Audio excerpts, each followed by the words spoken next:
Today I'm going to teach you a very simple trick to make your improvisations more coherent.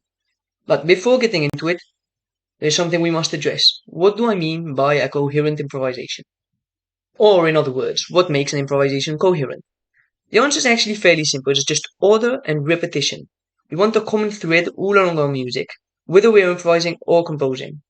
If not, we risk having a piece that's all over the place and it just doesn't sound like real music. However, what makes an improvisation interesting? Problem is that the answer to this question is precisely the opposite to what makes an improvisation coherent. We want novelty, we want to break that repetition, we want to break the expectations of our listener.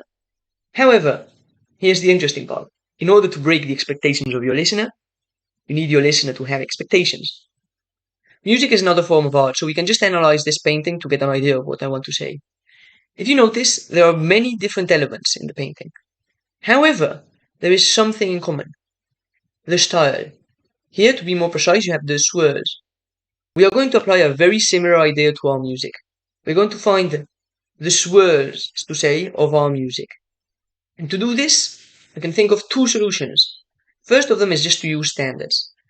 Why would we ever want to do this? Well, they already give us a melody that potentially our audience can recognize, which is always something that audiences like. And they give us a harmonic structure and a melody on which we can base our improvisation.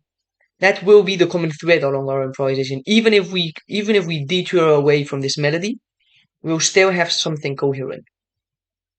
The other option is to use simple repetitive elements. Those simple elements can have various forms. The most clear one would be melody. We have a common melody that we play all along our song. Another option is to use repetitive harmony.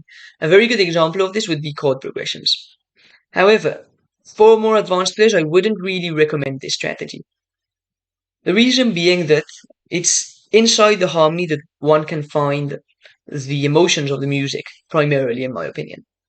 Which means that if you are capable of keeping other elements the same while varying your harmony, you will be able to add a lot more depth to your music. The next possibility would be to use repetitive texture. I won't get too much into this in this video. The idea is basically to keep a similar style. For example, you can keep your sustain pedal pressed all the time, or you can have a more of a staccato texture. But the final element, and the one which we're going to focus on today, is rhythm. And now we are ready to talk about the simple trick which will make your improvisations much more coherent. In fact, it's so important that it was used already in classical music hundreds of years ago. I would even say it was used for the entire history of music. It's the concept of ostinato. The idea being just having a simple rhythm that you repeat consistently along your piece. The most famous example is probably going to be this one. You've probably heard that a million times before. It comes from the first movement of Beethoven's Fifth Symphony, and well, he goes on to use it in many creative ways all along the piece.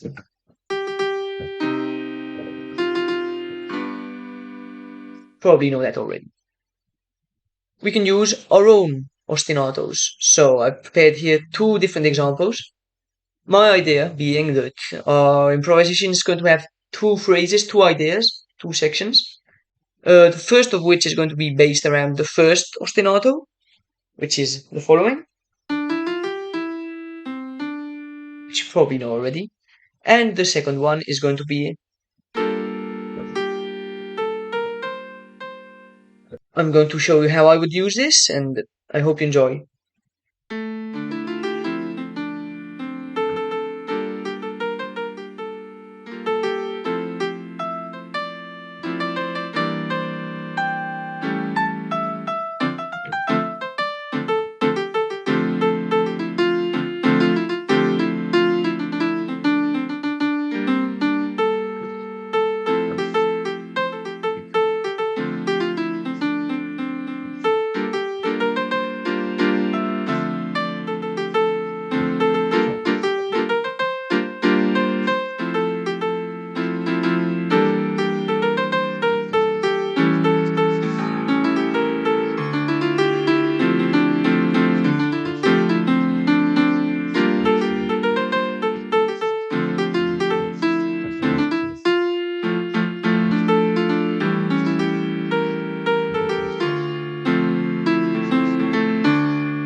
that is all for today's video.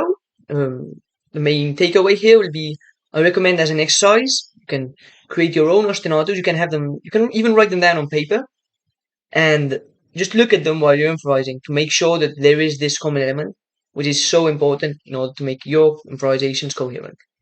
Of course, if you enjoyed this video, don't forget to like, subscribe, and hit the bell icon.